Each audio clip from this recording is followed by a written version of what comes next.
Video में बहुत बहुत स्वागत है।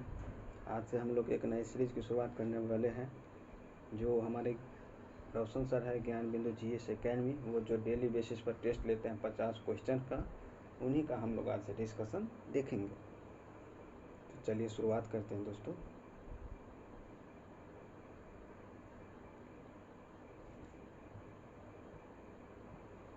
हमारा जो पहला क्वेश्चन है, कह रहा है कि निम्नलिखित में कौन निलंबन का उदाहरण है।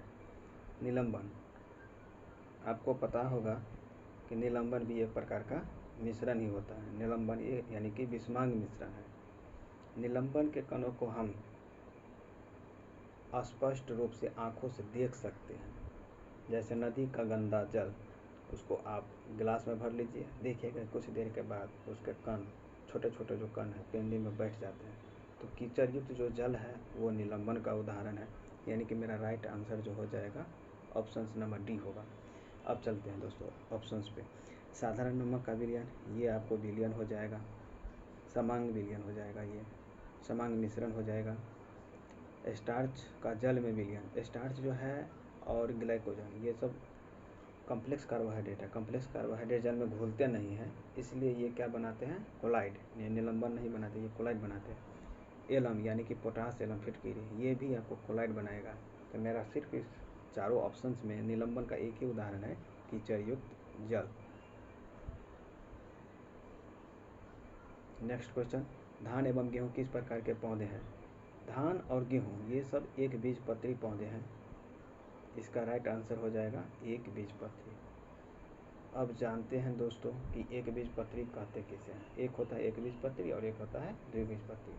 एक बीजपत्री जो पौधा होगा, उसके पत्ती जो होता है ना, उसके पत्ती होता है समांतर शिरा विन्यास वाला, ऐसे ऐसे होगा, जैसे कि आपने केला का देखा हो। और जो द्विबीजपत्री होता है, उसके पत्ती जो होते हैं जालिकावत शिरा विन्यास होते हैं, मतलब जाल जैसा है, तो ऐसे होता है। तो अब धान देखिए, गेहूँ देखिए, ज्वार बाजरा मक्का लहसुन प्याज, ये सब एक बीजपत्री है। चलिए दोस्तों आगे बढ़ते हैं। हमारा नेक्स्ट क्वेश्चन है, हाइड्रोलिथ जिसका उपयोग हाइड्रोजन गैस के शीघ्र पूर्तिकर्ता के रूप में होता है, का रासायनिक सूत्र क्या है। तो हाइड्रोलिथ का रासायनिक सूत्र होता है CaH2 कैल्शियम हाइड्राइड। आपको अगर तुरंत हाइड्रोजन चाहिए, आप ये खरीद के ला लीजिएगा। जब इसको आप क्या कीजिएगा, गर्म कीजिएगा ना, तो आपको मिलेगा कैल्शियम और प्लस हाइड्रोजन गैस आपको मिल जाएगा दोस्तों। इसीलिए आपका right answer option number D calcium hydride CaH2 होगा। आपको याद रखना है सिर्फ इतना ही कि हाइड्रोलिथ का रासायनिक सूत्र CaH2 होगा। चलिए नेक्स्ट क्वेश्चन चलते हैं दोस्तों। एक कार के हेडलाइट के 12 वोल्ट के बल्ब से होकर 10 मिनट तक, यानी कि आपको ये दे दिया है, यहाँ पर वोल्ट विभवांतर दे दिया है, टाइम दे दिया है और विद्युत धारा दे दिया है। इतने समय में बल्ब द्वारा कितनी ऊर्जा, कितनी विद्युत ऊर्जा का उपयोग है, विद्युत ऊर्जा निकालना है। तो आपको सिंपल सा याद रखना है, विद्युत ऊर्जा बराबर होता है VIT, विभवांतर गुण्य विद्युत धारा गुण्य समय। तो विभवांतर है कितना, आपको 12 गुण्य I, यानी कि विद्युत धारा कितना है 4 गुण्य समय कितना है 10 मिनट। इसको सेकंड में बदलेंगे तो 600 हो जाएगा। तो इसको आप बदलिएगा तो 288.00 इतना जूल आ जाएगा।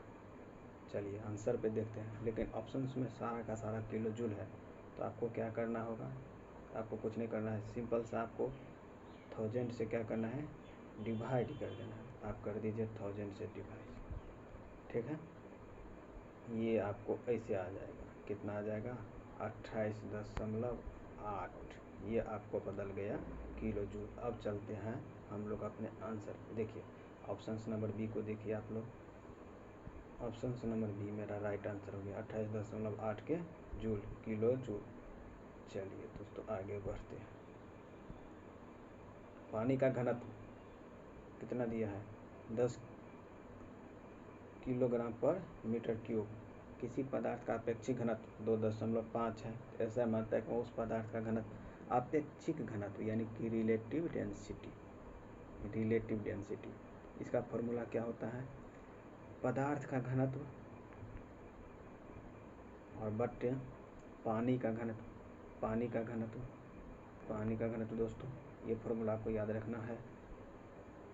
अब आप देखिए रिलेटिव डेंसिटी आपको दे दिया है अपेक्षिक घनत्व 2.5, इसके बाद यहाँ पर आप दे लिखिए 2.5 बराबर पदार्थ का घनत्व हमको निकालने के लिए बोल ही रहा है, और पानी का घनत्व दे दिया है 10, तो इसका तो सिंपल सा आंसर हो जाएगा 2.5 गुने 10 के पावर 3, 2.5 गुने 10 के पावर 3।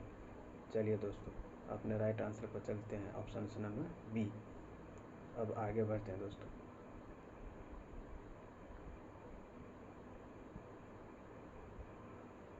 क्वेश्चन नंबर 6, पदार्थ की चौथी अवस्था प्लाज्मा कहलाती है, बिल्कुल सही है। पदार्थ की पांचवी अवस्था बोस-आइंस्टीन कंडेंसेट कहलाती है, ये भी सही है। तो हमारा राइट आंसर क्या हो जाएगा, ऑप्शन नंबर सी, एक और दो दोनों। चलिए दोस्तों नेक्स्ट क्वेश्चन पे, भारी जल प्राप्त किया जा सकता है, भारी जल में कह रहा है भारी जल कैसे प्राप्त किया जा सकता है, जल को उबालकर, जल को ठंडा करने पर, जल को लंबे समय तक वैद्युत अपघटन करके, हाँ यही होगा आंसर, जल को लंबे समय तक वैद्युत अपघटन करके। अच्छा, भारी जल का फॉर्मूला जो होता है ये भी कई बार पूछा जाता है एग्जाम में, D2O, ड्यूटेरियम ऑक्साइड, इसका जो खोज किया था HC यूरे, ये भी आपको याद रखना है दोस्तों, HC यूरे, भारी जल का खोज HC यूरे ने किया था। चलिए नेक्स्ट क्वेश्चन पे, क्रोमोजोम के किस भाग में जीन पाया जाता है, क्रोमोजोम के किस भाग में, पूरी लंबाई में ना, यूक्रोमेटिन में जीन पाया जाता है, कहाँ पर, यूक्रोमेटिन, हमारा आंसर हो जाएगा यूक्रोमेटिन। मानव शरीर में जितने भी जीन होते हैं उसका 90% जीन निष्क्रिय होता है, मात्र 10% जीन ही सक्रिय होता है, आपको ये भी ध्यान में रखना होगा। चलिए नेक्स्ट क्वेश्चन पे, 96,500 कूलम विद्युत धारा, ठीक, CuSO4 घोल से प्रवाहित करने में मुक्त होगा। अच्छा, ये जो है इलेक्ट्रोलाइसिस से क्वेश्चन है। इलेक्ट्रोलाइसिस मतलब कोई बर्तन लीजिए आप, उसमें दो रॉड को रखिए, एक होगा पॉजिटिव एक होगा निगेटिव, और दोनों को आप जोड़ दीजिए किससे, DC से, इसमें आप घोल लिख दीजिए, CuSO4 का घोल इसमें आप दे दीजिए। इसमें होगा क्या, इसमें ये होगा कि Cu माइनस माइनस,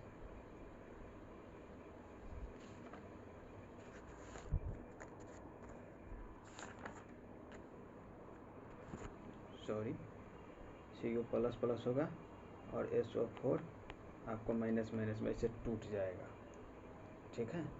अब जो है ये क्वेश्चन जो कह रहा है हमारे फैराडे का लॉ ऑफ जो इलेक्ट्रोलाइसिस है उस पर आधारित है, उसका आपको सेकंड लॉ पढ़ना होगा। सेकंड लॉ में कहता है कि विद्युत अपघटन करते समय 96,500 कूलम प्रवाहित करने पर किसी पदार्थ का एक रासायनिक तुल्यांक भार इलेक्ट्रोड पर मुक्त होता है।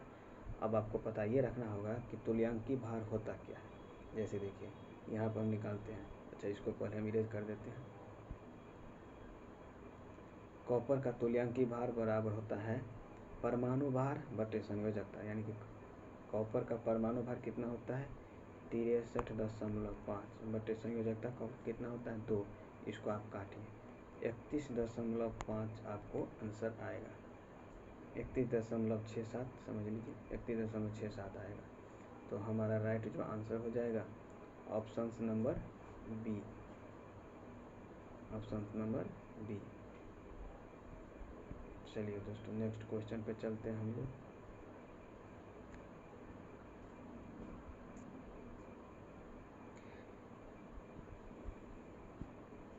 नेत्र लेंस की फोकस दूरी अधिक हो जाने से कौन सा दृष्टि दोष होता है, जब नेत्र लेंस की फोकस दूरी अधिक हो जाती है तो आंखों में दूरदृष्टि दोष हो जाता है, इसलिए हमारा राइट आंसर होगा दूरदृष्टि दोष। अच्छा, दूरदृष्टि दोष को हम दूर कैसे करेंगे, उत्तल लेंस के द्वारा, कैसे, उत्तल लेंस के द्वारा। यही निकट दृष्टि दोष को कैसे दूर करेंगे? अवतल लेंस के द्वारा। अवतल। एक है कि जरा दूरदर्शिता, ये ऑप्शन नंबर सी, आंसर तो मेरा बी होगा। ऑप्शन नंबर सी को देखिए, जरा दूरदर्शिता है, ये जो है सो बुढ़ापे में होता है। इसमें होता है क्या कि इसमें दोनों दोष हो जाता है, निकट दृष्टि दोष भी और दूर दृष्टि दोष भी। तो इसको हम दूर करने के लिए इसका यूज किया जाता है बाइफोकल लेंस, यानी कि अब ऊपर में रहेगा अवतल और नीचे में रहेगा उत्तल, इसे ही बाइफोकल लेंस कहा जाता है। चलिए दोस्तों आगे बढ़ते हैं। निम्न में कौन सुमेलित नहीं है? विश्व नमभूमि दिवस 2 फरवरी, बिल्कुल सही है। विश्व धरोहर दिवस 18 अप्रैल, बिल्कुल सही है। विश्व झील दिवस 15 नवंबर, ये भी सही है। विश्व संरक्षण दिवस 5 दिसंबर, ये गलत है, यहाँ होगा 3 दिसंबर। तो राइट आंसर मेरा हो जाएगा ऑप्शन नंबर डी। चलिए आगे बढ़ते हैं दोस्तों। निम्न में कौन असत्य है? आपको गलत को चुनना है। अस्थि एक प्रकार का संयोजी उत्तक है। हाँ, आपको याद रखना है, अस्थि और उपास्थि दोनों संयोजी उत्तक है। जैसे ब्लड और लसिका संयोजी उत्तक है, उसी प्रकार अस्थि उत्तक को कोशिका ऑस्टियोब्लास्ट कहलाता है। हाँ, अस्थिजिन अस्थिति, यहाँ मिसप्रिंट है, यहाँ अस्थि होगा तो नहीं होगा। तो अस्थि जिन कोशिकाओं से बना होता है उसी को ऑस्टियोब्लास्ट कहा जाता है। अस्थि के मध्य एक गुहा होती है जो अस्थि मज्जा से भरी होती है, ये भी सही है। सभी वर्ग के जीवों के अस्थि में अनेक नलिकाएं होती है जिसे हैवर्सियन कैनाल कहा जाता है। नहीं, ये सभी वर्ग के जीव में नहीं होता है, ये सिर्फ और सिर्फ मैमेलिया में होता है दोस्तों। किस में होता है? सिर्फ और सिर्फ मैमेलिया।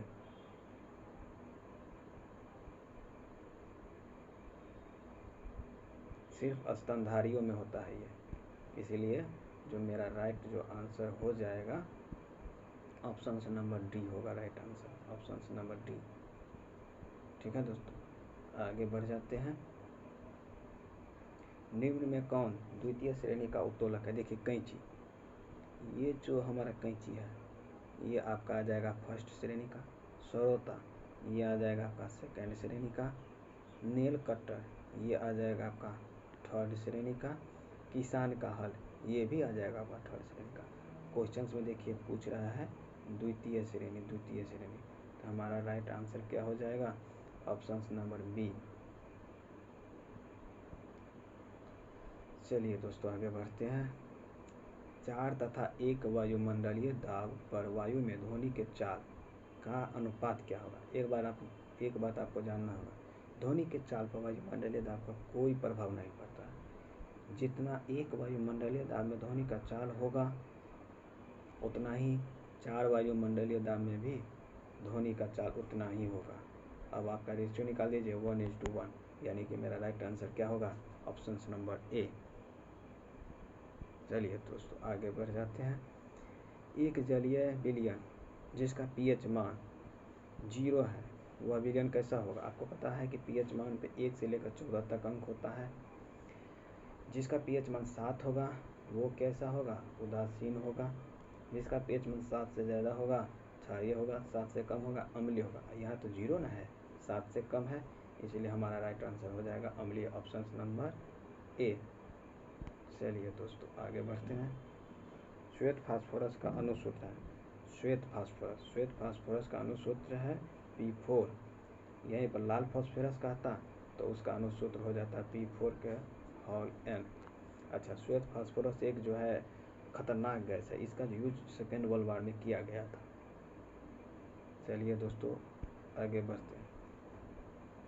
हीरे के संबंध में कैरेट क्या होता है? हीरा के संबंध में जो कैरेट होता है इसका मतलब यही होता है कि भार।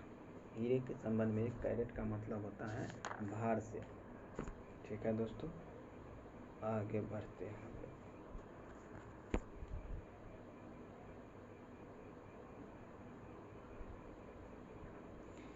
निम्न में कौन सा रोग विषाणु के कारण नहीं होता है? एड्स विषाणु के कारण, रेबीज विषाणु के कारण, हर्पीज विषाणु के कारण। हर्पीज जो होता है जनन अंगों पर होने वाला रोग है, और न्यूमोनिया ये तो होता है आपका बैक्टीरिया के कारण। तो हमारा राइट आंसर क्या हो जाएगा? Option number D. चलिए दोस्तों आगे बढ़ते हैं। रक्त में उपस्थित ग्लूकोज की मात्रा को नियंत्रित करने वाला हार्मोन किस ग्रंथि से निकलता है? जो ब्लड में हार्मोन जो होता है वो ग्लूकोज की मात्रा को, ब्लड में जो ग्लूकोज होता है उसकी मात्रा को कौन सा हार्मोन नियंत्रित करता है?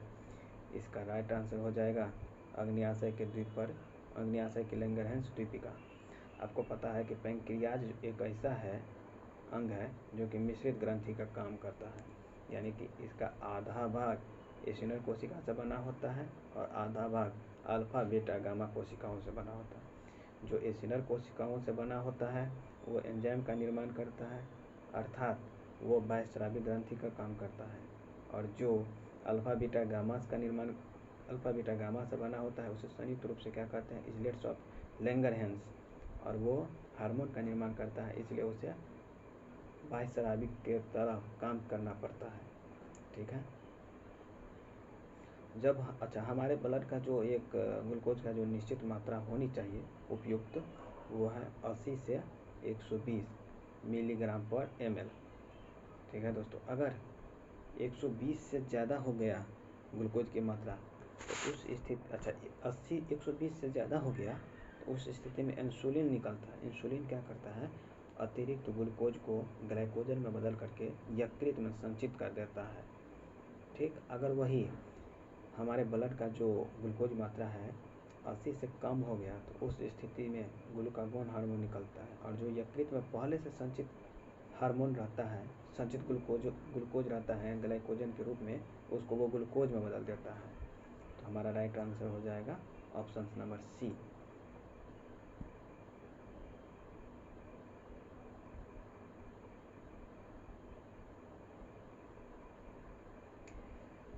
नेक्स्ट क्वेश्चन पे आ गए दोस्तों। किसके छिड़काव से फल धीमी गति से पकता है? आपको फल को अगर धीमी गति से पकाना है तो आप छिड़काव कीजिए किसका? ABA एब्सिसिक एसिड का, जिब्रेलिन, इसके यूज करने से फल बड़ा बड़ा हो जाता है। ठीक है दोस्तों। साइटोकाइनिन, ये क्या करता है? ये क्लोरोफिल को नष्ट नहीं होने देता है, जिसके कारण पत्तियों लंबी समय तक हरा भरा रहता है। चलिए दोस्तों, एक पनडुब्बी में सोनार लगा है। सोनार से संकेत भेजा जाता है और 6 सेकंड बाद सोनार की प्रतिध्वनि प्राप्त होता है। यदि पनडुब्बी से वस्तु की दूरी 3000 मीटर है तो ध्वनि की चाल ज्ञात कीजिए। मान के चलिए ये हमारा पनडुब्बी है, इसी में सोनार लगा है, यहाँ से यहाँ तक वस्तु है, यहाँ वस्तु है, इसकी दूरी कितना है? 3000 मीटर। प्रतिध्वनि सुनने के लिए एक बार ध्वनि को यहाँ से यहाँ जाना होगा, फिर लौट कर आना होगा, तो डिस्टेंस कितना तय होगा दोनों स्थिति में आने जाने में? 6000। टाइम कितना लगेगा? टाइम दिया है 6 सेकंड, यानी कि 1000 मीटर प्रति सेकंड इसका चाल हो जाएगा ध्वनि का। चलिए दोस्तों ऑप्शंस पे चलते हैं। ऑप्शन नंबर बी मेरा राइट आंसर होगा।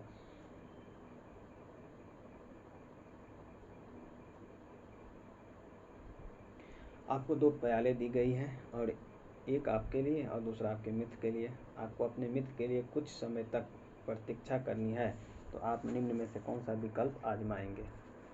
आपको पता है कि कोई वस्तु जो गर्म है वो ठंडा होती है, जो वस्तु जितना गर्म है वो उतनी तेज़ी रफ्तार के साथ ठंडा होगा। ये आपको पता होगा। आप न्यूटन्स का एक लॉ है, Newton's law of cooling. Newton's law of cooling जो पढ़िएगा वो ये कहता है कि मान के चलिए कोई 2 वस्तु है, इसका 50 डिग्री सेल्सियस तापमान है, ये है 30 डिग्री। ये जल्दी जल्दी ठंडा होगा और ये धीरे धीरे ठंडा होगा। तो आप कंसेप्ट यही है कि आपको अपने मित्र के लिए इंतज़ार करना है। इसके लिए ज़रूरी बात यह है कि आपका चाय गर्म होना चाहिए। चाय गर्म होना चाहिए। चाय तभी ज़्यादा देर तक गर्म होगी जब उसका तापमान आप घटाइएगा, और तापमान घटाने के लिए ज़रूरी है क्या? चाय में चीनी डालना, चाय में चीनी डालना। तो ऑप्शन नंबर ए आपका राइट आंसर हो जाएगा। चाय में चीनी डालकर दोस्त की प्रतीक्षा करेंगे।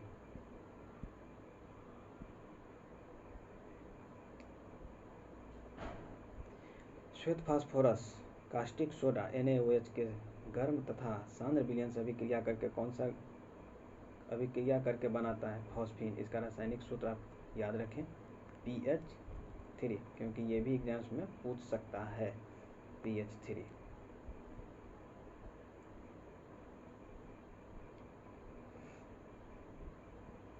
इनमें से किस समुदाय के पौधे में निषेचन के लिए जल माध्यम आवश्यक है? शैवाल। शैवाल जो है थैलोफाइटा समूह का पौधा है, ब्रायोफाइटा, टेरिडोफाइटा। इनमें से थैलोफाइटा, ब्रायोफाइटा, टेरिडोफाइटा सभी के लिए निषेचन के लिए जल आवश्यक है। तो मेरा right answer option number D हो जाएगा।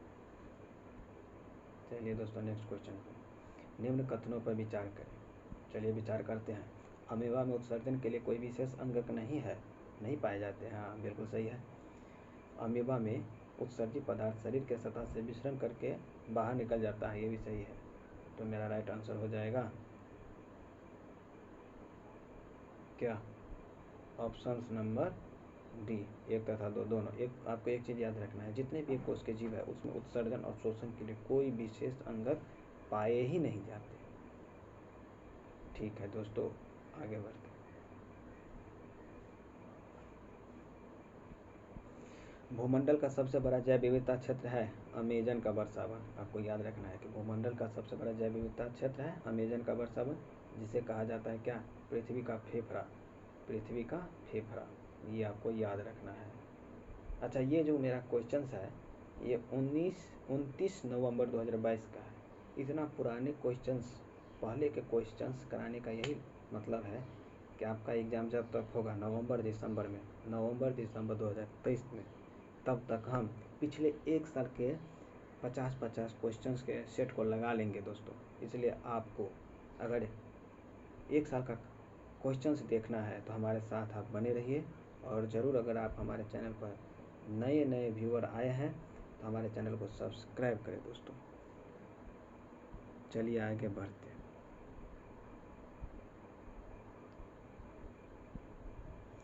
रासायनिक तत्व के संबंध में कौन सा कथन सही है? तत्व को किसी भी विधि द्वारा 2 या अधिक भिन्न पदार्थों में विभाजित नहीं किया जा सकता है। बिल्कुल सही है। मान के चलिए दोस्तों, ये लोहा है, आप इसको किसी भी रासायनिक अभिक्रिया में चांदी में बदल दीजिएगा तोड़ फोड़ के? नहीं। तो ये मेरा राइट, ये सही है। ऑप्शन नंबर ए सही है। तत्व एक ही प्रकार के परमाणु से बने होते हैं। ऑप्शन नंबर बी भी मेरा सही है।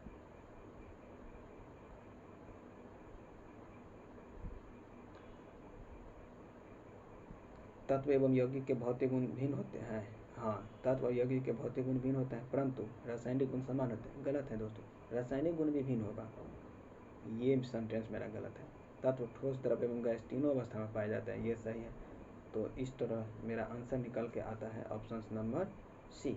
मेरा राइट आंसर होगा ऑप्शन नंबर सी।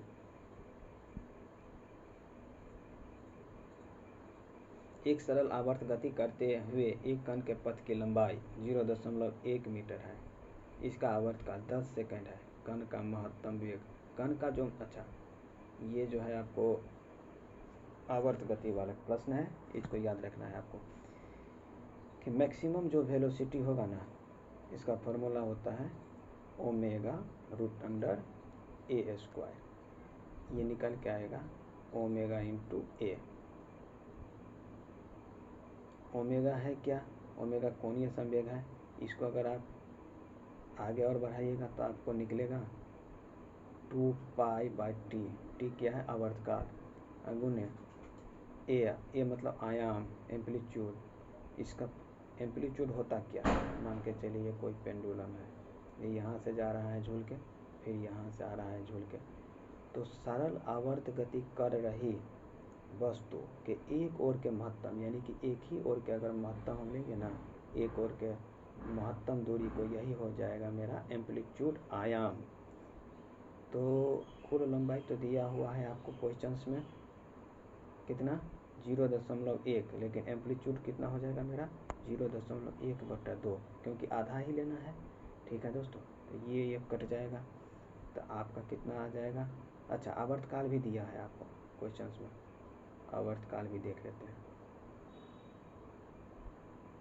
आवर्तकाल कितना दिया है? तो 2π/ आवर्तकाल आपको दिया हुआ है 10।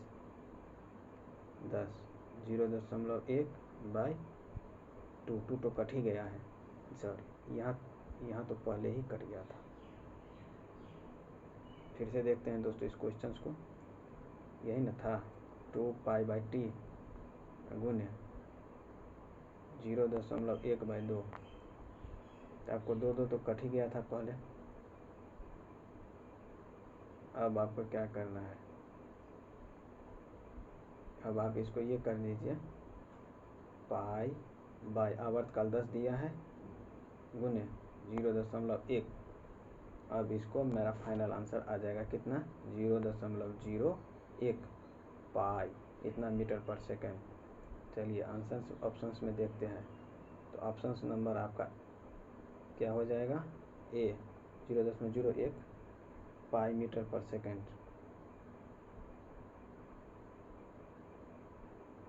दृढ़ता गुणांक मॉडुलस ऑफ रिजिडिटी का बीमा है। अच्छा, एक बात आपको याद रखना है दोस्तों, जितना भी गुणांक होगा ना, जैसे यंग प्रत्यास्था गुणांक हुआ, आयतन प्रत्यास्था गुणांक हुआ, दृढ़ता गुणांक हुआ, सभी का मात्रक और बीमा किसके बराबर होगा, दाब के। सभी का मात्रक और बीमा दाब के बराबर होता है। दाब यानी प्रेशर, दाब बराबर क्या होता है, बल बटे क्षेत्रफल। तो दाब का आपको सबसे पहले मात्रक और बीमा पता रहना चाहिए। तो दाब बराबर बल बटे क्षेत्रफल यानी कि न्यूटन पर मीटर स्क्वायर।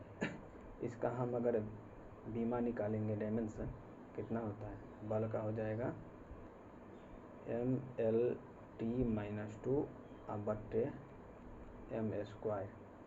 अगर कट के बचेगा मेरा mL-1t-2। ये ऑप्शंस में देखिए कहीं है ऐसा क्या, ऑप्शंस नंबर ए यही मेरा राइट आंसर होगा। चलिए दोस्तों आगे बढ़ते हैं।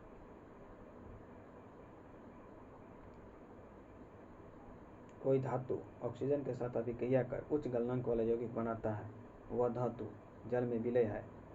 एक धातु है जो ऑक्सीजन के साथ अभिक्रिया करके उच्च गलनांक वाला यौगिक बनाता है, वह यौगिक जल में विलय है। यह तत्व हो सकता है, अच्छा जैसे कैल्शियम है, कैल्शियम ऑक्सीजन के साथ अभिक्रिया करके क्या बनाएगा, कैल्शियम ऑक्साइड। कार्बन है ऑक्सीजन के साथ अभिक्रिया करके क्या बनाएगा, कार्बन डाइऑक्साइड। सिलिका है Si, ये जल के साथ अभिक्रिया करके क्या बनाएगा, SiO2। ऑक्सीजन के साथ अभिक्रिया करके SiO2। लोहा बच गया, ये क्या बनाएगा, ऑक्सीजन के साथ अभिक्रिया करके Fe2O3 लौह ऑक्साइड। अब क्या बोल रहा है क्वेश्चंस में कि यौगिक जल में विलय भी होना चाहिए। देखिए कार्बन डाइऑक्साइड ये गैस है, और गैस आप जानते हैं कि जल में विलय नहीं होता, ये मेरा आंसर हो ही नहीं सकता। बालू जल में विलय होगा क्या, नहीं, बालू जल में विलय नहीं होगा, ये भी मेरा आंसर नहीं हो सकता। लौह ऑक्साइड ये जल में विलय होगा क्या, नहीं। अब बच गया मेरा आंसर क्या है, कैल्शियम ऑक्साइड। ये जल में विलय होकर के क्या बनाता है, CaOH2 कैल्शियम हाइड्रोक्साइड। आंसर मेरा ऑप्शन नंबर ए ही होगा। चलिए दोस्तों आगे बढ़ जाते हैं हम लोग। पैराफीन किसका उत्पाद है, पैराफीन किसका उत्पाद है, पेट्रोलियम परिशोधन का। आपको ये गेट बाय हार्ट करना होगा, सिर्फ आपको रटना होगा ये क्वेश्चन। पैराफीन किसका उत्पाद है, पेट्रोलियम परिशोधन का, ऑप्शन नंबर ए। चलिए दोस्तों आगे बढ़ते हैं। यदि कोई व्यक्ति अपना वजन कम करने के लिए 10 किलोग्राम के भार को 0.5 मीटर की ऊंचाई तक 1000 बार उठाता है, व्यक्ति के द्वारा किया गया कार्य क्या होगा। एक बात आपको याद रखना है दोस्तों, कोई भी वस्तु को अगर हम पृथ्वी से ऊपर उठाएंगे ना, तो उस वस्तु में जो ऊर्जा होगा, स्थितिज ऊर्जा होगा, वही कार्य होगा। जितना स्थितिज ऊर्जा उस वस्तु में आया वही कार्य के बराबर होगा। तो आपको पता होगा कि स्थितिज ऊर्जा का फॉर्मूला क्या होता है, mgh होता है स्थितिज ऊर्जा का फॉर्मूला। m कितना है, मास 10, 9.8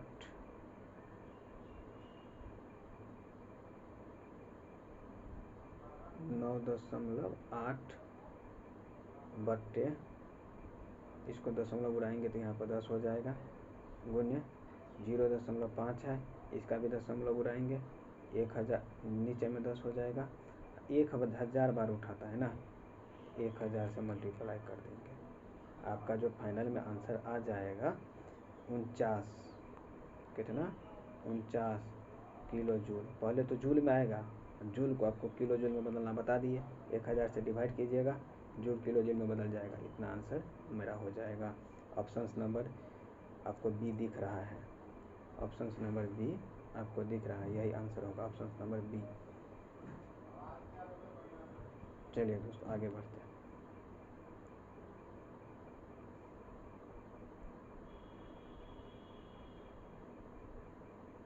किसी वस्तु के संवेग को तिगुना करने पर उसकी गतिज ऊर्जा क्या होगी?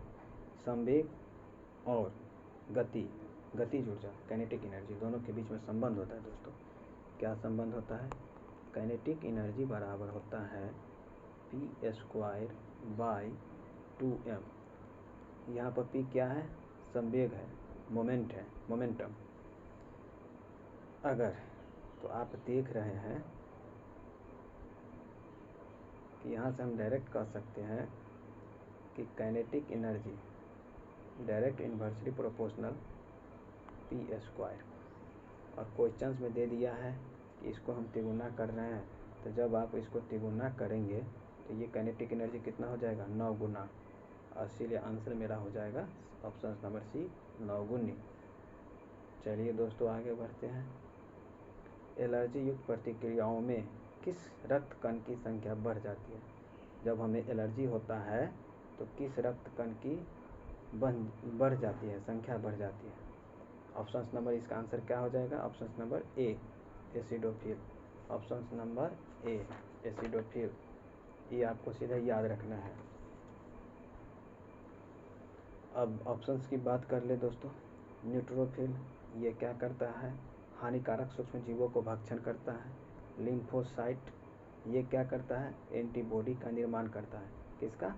एंटीबॉडी का। और ये जो चारों ऑप्शन दिया है ना, सब है WBC का प्रकार, सब WBC का प्रकार है, चारों टाइप है। चलिए दोस्तों आगे बढ़ते हैं। विकृतीकृत स्पिरिट है, स्प्रिंग नहीं। विकृतीकृत स्पिरिट मुख्यतः किस काम आती है? ये आपको पेंटिंग जो होता है ना उसमें आता है, यानी कि वार्निश बनाने में भी लायक रूप। आपको गेट बाय हट करना है, याद रखना है इसको। चलिए दोस्तों आगे बढ़ते हैं। निम्न में कौन सा क्रम धातु के घटती विद्युत चालकता का सही क्रम है? चांदी, कॉपर, एल्युमिनियम। यहाँ गड़बड़ा गया, ये ऑप्शन मेरा हो ही नहीं सकता है। चलिए दोस्तों आगे बढ़ जाते हैं।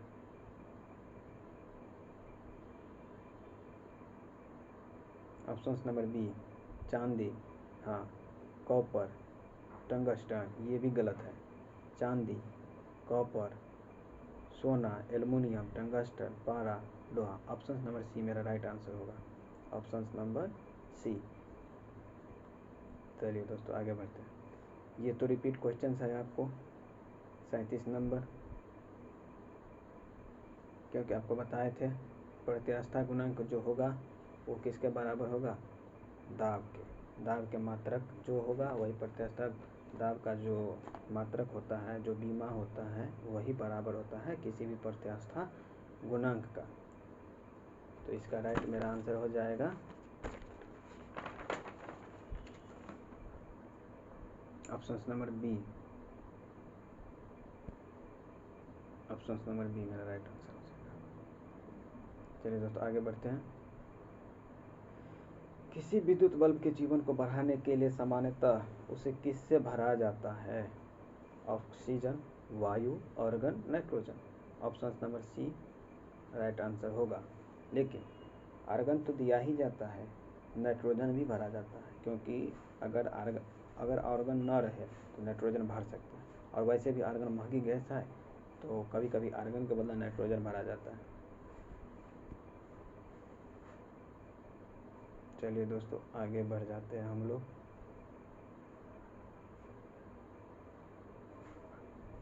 ब्लीचिंग पाउडर के अधिक दिनों तक खुला छोड़ देने से इसकी सक्रियता घट जाती है, ऐसा किस कारण से होता है? ऐसा इसलिए होता है कि क्लोरीन जो ब्लीचिंग पाउडर जो होता है उसमें ब्लीच करने का गुण होता है क्लोरीन में, और जब हम क्लोरीन को कार्बन डाइऑक्साइड से प्रतिक्रिया कराते हैं तो ये क्लोरीन जो होता है ना, ये क्लोरीन ये मुक्त हो जाता है, इसलिए ऐसा होता है। चलिए दोस्तों आगे बढ़ जाते हैं। इसका देख लीजिए, CaO Cl2, यही ना आपका ब्लीचिंग पाउडर। इसको अगर हम कार्बन डाइऑक्साइड से अभिक्रिया कराएंगे तो क्या होता है, देखिए दोस्तों, CaCO3 तो बनेगा, प्लस ये जो यहाँ क्लोरीन गैस बन गया ना, ये बन जाता है और ये जो है वातावरण में मुक्त हो जाता है। जब मुक्त हो गया तो इसमें क्लोरीन रहा ही नहीं, जब क्लोरीन नहीं रहेगा तो ब्लीच नहीं कर पाएगा। चलिए दोस्तों आगे बढ़ते हैं।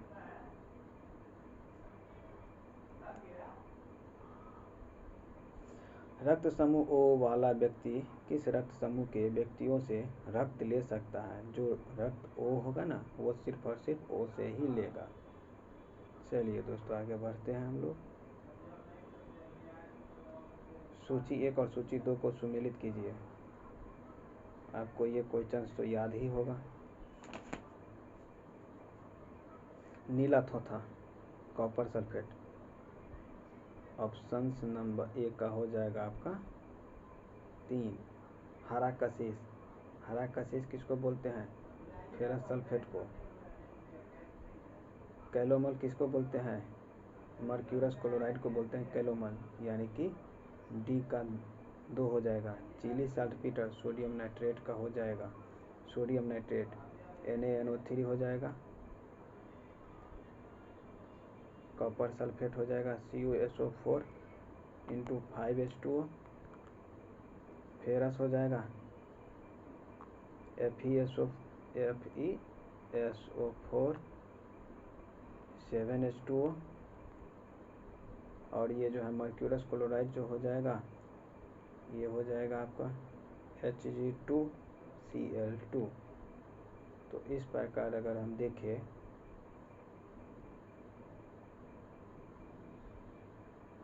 तो हमारा राइट आंसर क्या हो जाएगा? Option number B.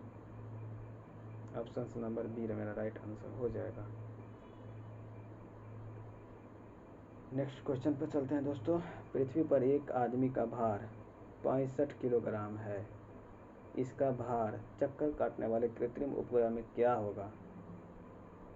तो 65 किलोग्राम है ना, कृत्रिम उपग्रह जो चक्कर काटता है उसमें भारहीनता का अनुभव होता है, तो इसलिए मेरा राइट आंसर 0 हो जाएगा। Option number D. चलिए दोस्तों आगे बढ़ जाते हैं। सूची 1 और 2 को सुमेलित कीजिए। ये भी अच्छा क्वेश्चन है, कई बार पूछा गया है एग्जाम्स में, आपको याद ही रखना है इसको। CNG कंप्रेस्ड नेचुरल गैस, इसका जो अवयव होता है आपको ये मीथेन और इथेन हो जाएगा। CNG का मीथेन और इथेन। LPG का ब्यूटेन और प्रोपेन। LPG का क्या हो जाएगा? Coal gas. ये जो कोल गैस होता है ना दोस्तों, इसमें क्या क्या होता है? इसमें होता है आपको कोल गैस में हाइड्रोजन, मीथेन और कार्बन डाइऑक्साइड। हाइड्रोजन, मीथेन और कार्बन डाइऑक्साइड, ठीक है। और ऑप्शंस में और चलते हैं हम लोग।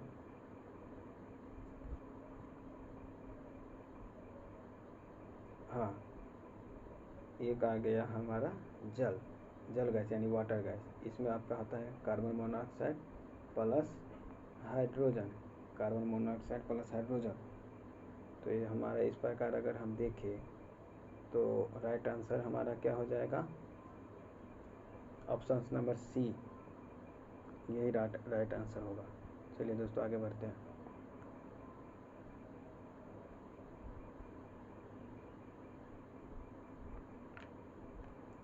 गर्म पानी में स्नान करने अथवा शरीर की मालिश करने पर ऐंठन से आराम मिलता है, यानी कि देह जो तोड़फोड़ करता रहता है, दर्द करता रहता है, वो किसके कारण? Lactic acid. Lactic acid. जब हम गर्म पानी से नहाते हैं या मालिश करवाते हैं, क्या होता है? हमारी बॉडी में रक्त संचार बढ़ जाता है, जिससे क्या होता है? तपेशी कोशिकाओं में ऑक्सीजन की आपूर्ति बढ़ जाती है। लैक्टिक अम्ल का कार्बन डाइऑक्साइड और H2O में विखंडन हो जाता है। ये सभी कारण है। तो ऑप्शन नंबर डी मेरा राइट आंसर होगा। मेरा राइट आंसर क्या होगा? Option number D. चलिए दोस्तों आगे बढ़ते हैं।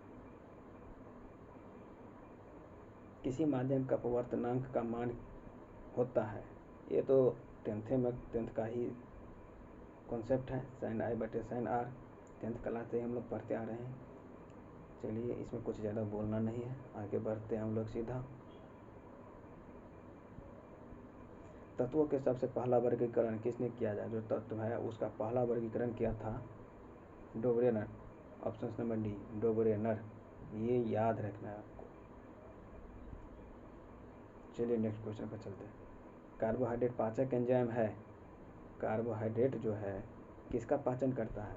आपको याद रखना है एमाइलेज। लाइपेज किसका पाचन करता है? वसा का, फैट का। ठीक है दोस्तों। ट्रिप्सिन किसका पाचन करता है? प्रोटीन का। किसका? प्रोटीन का। न्यूक्लियेज जो है ये करता है आपको न्यूक्लिक एसिड का। किसका?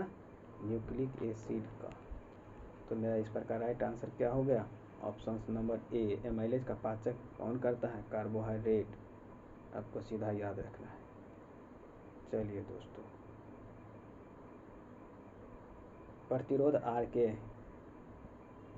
किसी तार के टुकड़े को 5 बराबर भागों में काटा जाता है। इन टुकड़ों को फिर पार्श्व क्रम यानी कि समांतर क्रम में जोड़ा जाता है। यदि संयोजन का समतुल्य प्रतिरोध R1 है तो R1 बटे R का अनुपात क्या होगा? आपको पता होगा दोस्तों कि जो प्रतिरोध जो होता है वो तार के लंबाई के बराबर होगा। अगर हम तार को 2 भाग में काटेंगे तो प्रतिरोध भी आधा आधा बढ़ जाएगा। यहाँ पर क्या कह रहा है? तार को 5 बराबर भागों में बांटने के लिए, तो प्रतिरोध 5 भागों में बटेगा, यानी कि R/5 R/5 R/5 इस प्रकार से 5। तो आपको पता ही होगा कि R इक्विवेलेंट जो होता है समांतर क्रम में कितना होता है? 1/R इक्विवेलेंट जो होता है सबको जोड़ा जाता है 1/R, यानी कि R/5। ऐसे करते करते आप R/5 जाइए 5 क्रम तक। 1/R/5 1/R/5 कितना हुआ? 1 2 3 4 हुआ, एक और 1/, यहाँ 1 होगा, 1/1/R/5। अब आपको क्या करना है? इसको सॉल्यूशन करना है। ठीक है दोस्तों।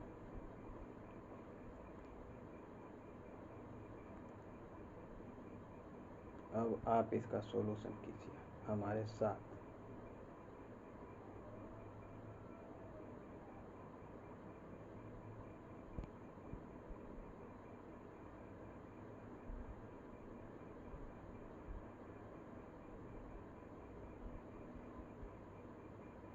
चलिए दोस्तों, इसका अगर आप सॉल्यूशन कीजिएगा क्या आएगा? ये आपको आ जाएगा डायरेक्ट। सॉल्यूशन करने पर आप लोग कीजिएगा 25/R हो जाएगा 1/R इक्विवेलेंट का मान। ठीक है, यानी कि R इक्विवेलेंट क्वेश्चंस में दिया है R', यानी कि R' बराबर R/25। यहाँ से आप सॉल्यूशन कीजिएगा तो आपको मिल जाएगा R इक्विवेलेंट बाय R बराबर 1/25। कितना? 1/25। चलिए ऑप्शंस में देखते हैं हम लोग। क्वेश्चन नंबर 48 1/25, हाँ दिख रहा है। ऑप्शन नंबर ए, यही मेरा राइट आंसर होगा। चलिए दोस्तों आगे बढ़ जाते हैं।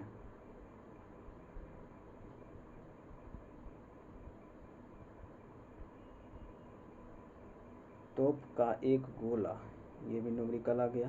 तोप का एक गोला 2 किलोमीटर पर सेकंड के वेग से क्षैतिज तल के साथ 45 डिग्री का कोण बनाकर छोड़ा जाता है, तो गोला तोप से कितनी दूर पर पृथ्वी से टकराएगा? अच्छा क्वेश्चन है। चलिए इसको देखते हैं हम लोग। देखिए,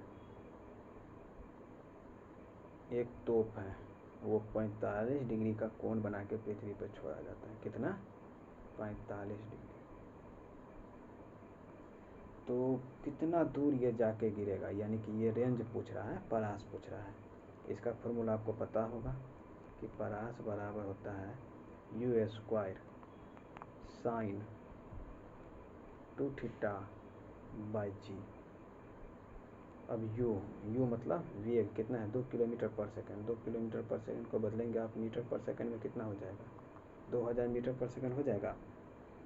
अब आप इसका स्क्वायर कीजिएगा, तो 2 का स्क्वायर कितना हो जाएगा, 4 गुने और 3 जीरो, इसका स्क्वायर कितना हो जाएगा, 6, यानी कि 10 के पावर 6 गुने 45 डिग्री है, तो साइन 2 थीटा, यानी कि साइन 2 थीटा, यानी कि 45 दूना 90, तो साइन 90 डिग्री का मान 1। समझ रहे हैं ना दोस्तों। अब हम आगे बढ़ते हैं थोड़ा सा यहाँ से, और बाई जी बोल रहा था, जी का मान ले लेते हैं 10। अब आप इसका सॉल्यूशन कीजिएगा दोस्तों, तब आप कितना आ जाएगा, 4 गुने 10 के पावर 5 आ जाएगा मीटर पर सेकंड। चलिए ऑप्शंस में ढूंढते हैं हम लोग, 4 गुने 10 के पावर 5, यानी कि ऑप्शन नंबर 1, ऑप्शन नंबर 1 मेरा आंसर हो जाएगा सही। चलिए दोस्तों आगे बढ़ते हैं। मेरा लास्ट क्वेश्चन है आज का कि सॉरी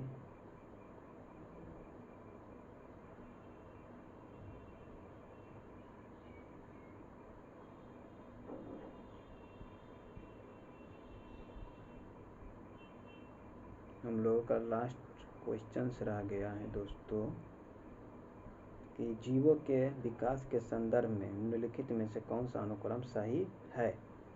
हाँ, इसके लिए आपको क्या करना होगा, कुछ चीज़ों को याद रखना होगा। जैसे सबसे पहले हो गया पोडीफेरा, फिर जो उसका क्रम है याद रखना होगा। पोडीफेरा के बाद हो जाएगा सिलेंट्रेटा, जिसे नेरेरिया भी कहा जाता है, प्लेटीहेल्मिन्थेस, एस्केहेल्मिन्थेस, एनीलिडा, ऐसे करके जो क्रम होता है वो याद रखना होगा।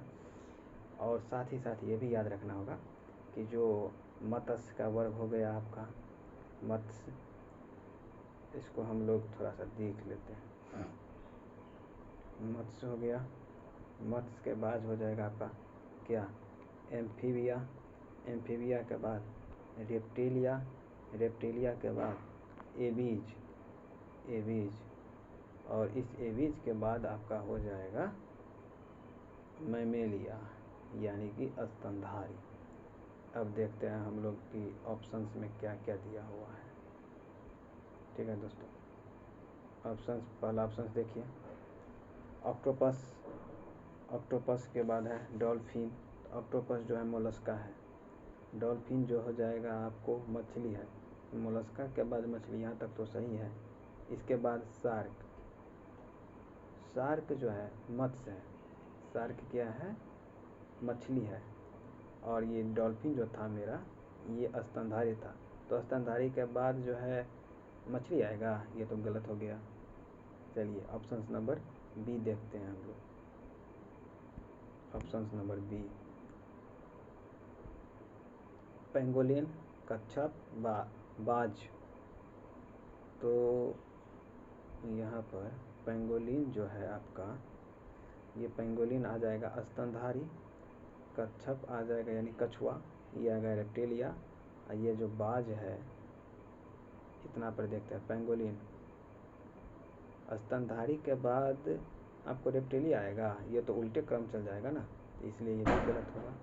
सी देखते हैं, सालामेंडर, ये स्तनधारी है, स्तनधारी है, ठीक। इसके बाद अजगर, ये अजगर जो है ये रेप्टिलिया है। कंगारू, कंगारू जो है ये मैमेलिया। हाँ, ये मेरा आंसर सही लग रहा है, ऑप्शन नंबर सी ही मेरा राइट आंसर होगा। चलिए दोस्तों, आज का क्लास यहीं पर समाप्त होता है लास्ट क्वेश्चंस के साथ। और अगर आपको वीडियो अच्छा लगे तो आप अपने दोस्तों के बीच शेयर करें, नहीं जुड़े हैं तो जुड़ जाइए सब्सक्राइब करके। जय हिंद दोस्तों।